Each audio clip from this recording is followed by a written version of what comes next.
Welcome to Hey Chaplain. My name is Jared Altick, and I'm a chaplain with the police department.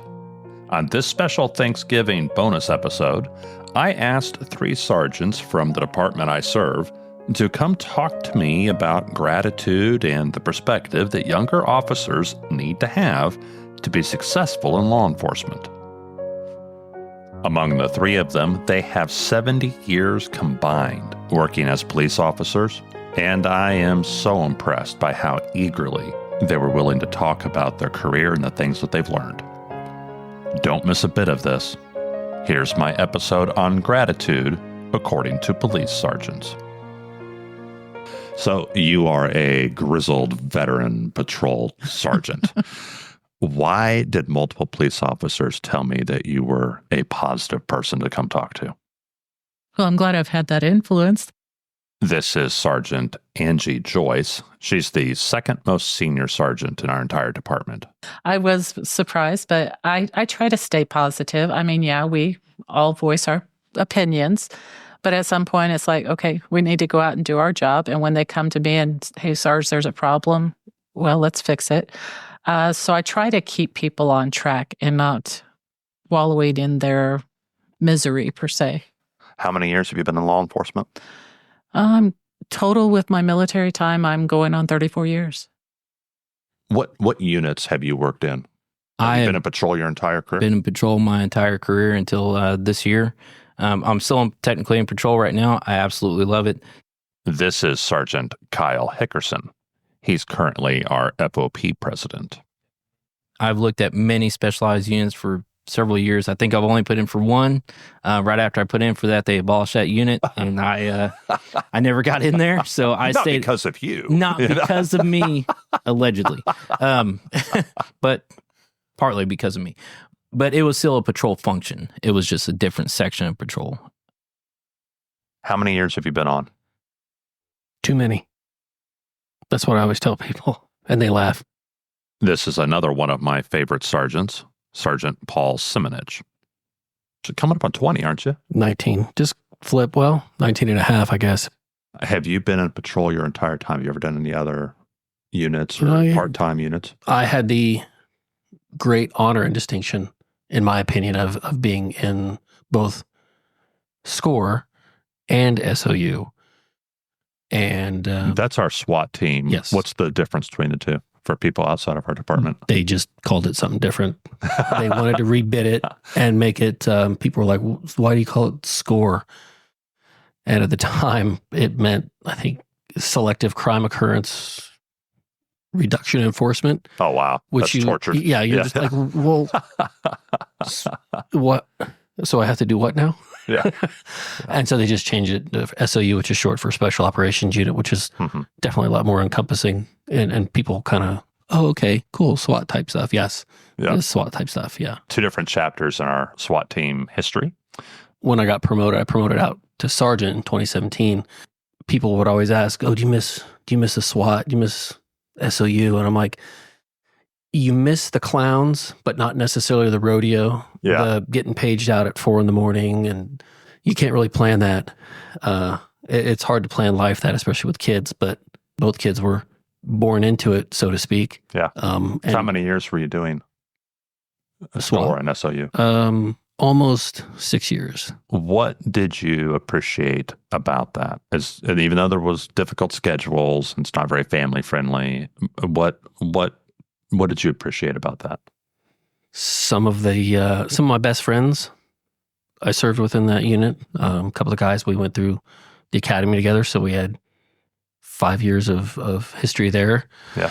And then it was also, I think, a big part of it for me and the wife at home. Just knowing that you're running around doing stuff with the best trained guys. You're not going to get necessarily always the rookie that doesn't necessarily know what to do or is a little less battle tested, I guess. But you're serving with guys that, I mean, a minimum at that time. I don't know if it's changed much since between then and now, but I mean, most of the guys before they get on are on the department 5 years, and a lot can happen in 5 years. At least in KCK, anyways. Right. So you just kind of knew and had a good trust. You're going in with some of the best trained people that you've got on the department out here. The best job is probably my midnights downtown shift for all those years I was on it, almost 20 years. Wow. So now, midnights downtown, rough part of town most of the time. Yeah. That sounds like hard work. That sounds like dangerous work. Why was that one of your best shifts you've ever had? It was the people on this shift. They actually were out there wanting to help the community. At the same time, they took care of each other. They had positive attitudes when they went out there. Things bothered people, but they got past it, moved on, and went on to help people. And there was a lot of bantering and a lot of camaraderie that happened on that shift. What encourages that? Because not every shift has that kind of chemistry. It's each individual person and what they give to the shift. None of us were the same. And so some of that was accepting each other for who we are, understanding everybody's different. It went the same as the leaders on the shift. I was a patrolman on that shift, and then at some point I was the supervisor of the shift. And so it was a matter of accepting people for their flaws, and you knew what their strong points and their weak points were, and you played to that. What are you hopeful about in law enforcement going in the future? I mean, there's a lot of trends, and some trends are negative. Right. But what are you optimistic about? With technology being the way that it is a lot easier to track trends. It's a lot easier. I'm going to tell you like this. I became a cop because I hate math and I can't do math. And the only amount of math I needed to do at the time was to add up like how much a warrant was or anything like that. But I can tell you in my position, using math and using statistics help win an argument so much more and show why we need to discuss this so much more. If we're trending down in a stat, then we know we need to address that. If we're trending up, we're like, hey, we can probably cut that back, or this is really working. Right. So I'm very hopeful because the technology helps us track a lot more of this stuff. The body cameras can show like what people are looking at, what maybe they saw at that time. It's very difficult to interpret what people are feeling at that time. Yeah. But maybe people can see it and be like, oh, I don't know if I would have done it that way, or it just gets them talking rather than just hearing about it. So not just adjudicating a case, but like knowing how to do better police work. Yes. There's technology that's gonna improve that. Absolutely. We're tracking everything these days. There's technology out there from companies that would track how many times you pull your gun out of the holster, activates your body camera at any time that you pull your gun out of the holster or your taser. And our tasers have those capabilities now as well. How long it's out of the holster, where at what angle it's at, and all that stuff to track. Okay, did I take it out of the holster just to show somebody, or did I take it out of the holster and then I had it at a low ready where I didn't point it at somebody? Those are like stats that we can say, and when people are saying maybe we're being too excessive or anything like that, we can actually prove, actually, we never even pointed anything at anybody. We might have had it out of the holster, but that's because just in case we needed to use it. So I'm very hopeful that our tactics are going in the right way because we're tracking it so much better now. I'm like, just looking at what needs to be done just because we have stats to prove it. What should a young police officer be looking forward to in the next 20 years? What should they be hopeful about? They should know that they have more opportunities than those that came before them. The reason why these guys are so cynical is because at the time that they were coming up, this is the job that they were locked into. When they came into this police department, there was, 200 guys lined up for 12 positions. At the time of younger officers now coming in, there's 12 guys lined up for 200 positions. Yeah. And so they have the opportunities to know, and we see it quite frequently right now, is that officers are going to other agencies. They're experimenting. They're like, here, I've done a couple of years here. Now I can go here. I can jump there. I don't necessarily believe that that's a good thing, but they have those opportunities now that older officers did not have. Oh, yeah. I myself being here for 16 years, 19 years total. I came on here as a 19-year-old kid. And this is all I ever wanted to do was stay here on this police department. I never thought about going anywhere else. And through all my trials and tribulations, I've still stayed here. But a lot of guys never would. If they had wanted to go somewhere else, there weren't openings. There weren't openings. Nobody else is going to take you because there were still those 200 people lined up for those 12 positions at the next agency down the road. Yeah. Back in those days, the guys that came before me, they just felt more stuck. Like, hey, I'm here. This sucks here. I hate this, or I don't like this. But they never felt like they had an opportunity to leave or anything like that. And so younger generations now, they do have that opportunity. So both within the department and between departments, there's a lot more mobility, a lot more opportunity. Absolutely. They should also feel thankful, especially being so young, that in a day and age that we emphasize so much in college education, you can come here and be a police officer with nothing but a high school diploma. Yeah. And then the department will encourage you to continue your education, help you with the college incentive pay, help you kind of figure out what path you want to go on when you leave here in law enforcement. Because the police department is not telling you, hey, you need to go get a degree in criminal justice if you want to stay here. They're just saying, if you want to do that, we'll help you pay for that stuff. And that's done with negotiations and stuff like that. But we encourage them to continue their education once they're already here being a police officer. We're not saying you need to come here having your bachelor's degree and all that stuff. Now, it's a great incentive because you'll get money for that as well. But we encourage them once they're here. They already got their foot in the door with nothing but a high school diploma or a GED. Yeah. So and you make great money, great benefits, time off, and great. I get it. None of us get as much time off as we want to have time off. I believe everybody always blames Henry Ford for creating the 5-day work week for 40 hours a week. That's his fault. That's not mine. But we just need to continue to be grateful for those things that we do have. When you first came in, what, in your opinion, was the best job in the department? SWAT team. SWAT team? That's why I did it. All right. And that's what you gravitated toward. That was, and I tried out. I think I got it on my 5th time. Really? But I knew, especially some of the earlier ones, I knew that I wasn't going to get it because there were senior guys by had 5 years more than I did. I knew they were going to get it, and they were way senior to me. Right.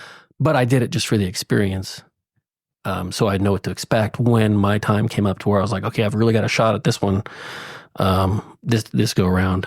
And I think that was the 4th time, and I think I was like 1 away. Oh. And I was like, yeah, okay, maybe next time. And the 5th time was the magic time. So. Okay.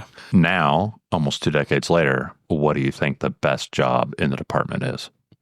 Define best. Most satisfying? There are a lot of people who like their job okay, but frankly, as soon as they're eligible to retire, they're gone. What job might actually keep somebody doing it past that point where they're like, I'm this is really satisfying? What would that be to you? If you could just say, hey, okay, I'll be here, but listen, police chief, you have to give me this job. And he says yes. I would say right now, being a part of the PAL program, because of the opportunity to truly make an impact in some of those kids' and families' lives. Yeah, the Police Athletic League. Yes, Police Athletic League. Working with kids, teaching them boxing and bicycling and all sorts of things, gardening, all kinds of stuff. Yeah, all kinds of stuff. And if you, cooking classes, I think even. Yeah. And if you scratch your head at that, stick your head in the door for more than one time and just kind of watch what goes on and the relationships that the officers make with some of the kids and the parents. You can kind of you feel the impact. You don't just see it, but you can feel it, that the things that you're doing, providing, I guess, lessons in boxing, but also life lessons of not quitting. Yeah. When you get punched things in the nose. suck, well, you get punched in the nose or things really suck in life, not quitting. You can just kind of see it. We're at a department that you have to bid shifts each year. Has that been that way your entire career? It has been that way my entire career until I left patrol. When I went to narcotics, that you bid it once you get it by seniority. Those positions you don't rebid. Community policing, you don't rebid. And that's where I'm at now is community policing. Once you are the senior person that gets the bid, you don't have to bid every year. Okay. So those years where you were bidding in into a patrol division, how did you keep people together? You had good chemistry. How, was there just an agreement that everyone wanted to stay together? I mean, because you also have other considerations. You got days off and what time of day you're working. How did you keep a good group together? That was something once I became a sergeant, officers would approach me and go, hey, you're coming back, right?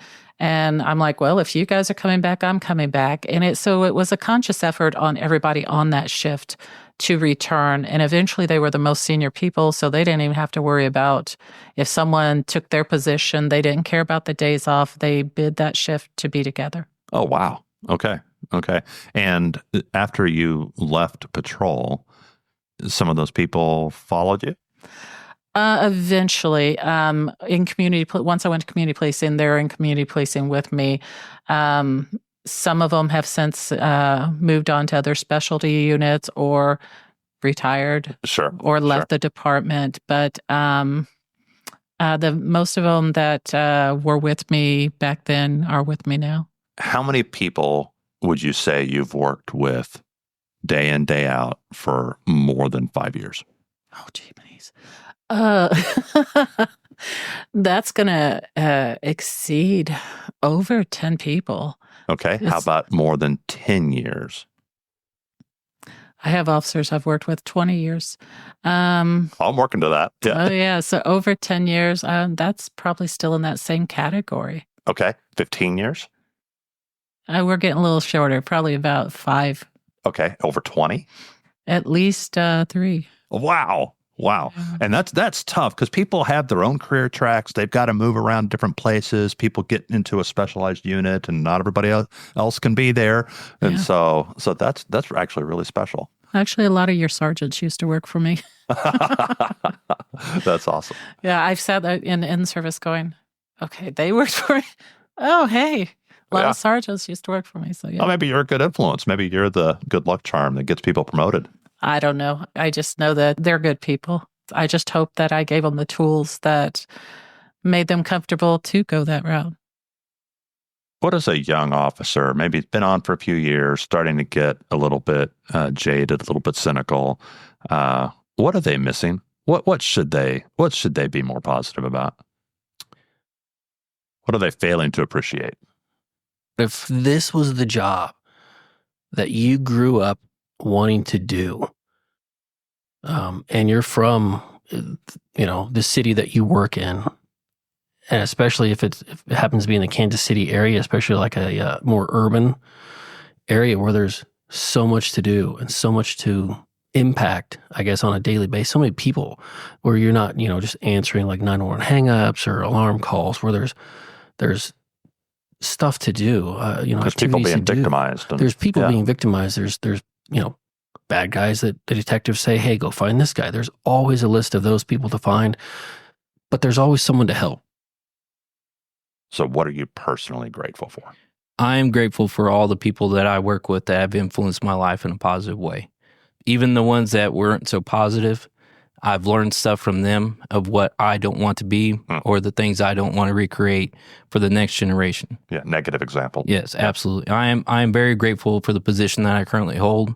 Very fortunate that I'm looked at into a leadership role and that I can influence people going forward, and hopefully they can see something in me that I saw in, Captain Melton, who was my example of a leader, and that I can pass that on to somebody else. What are you thankful for? I'm thankful for my family. First and foremost, they have been my strong point. I'm thankful for the people I work with, the fact I have a job. There's a lot of people who don't have a job. For the most part, my health.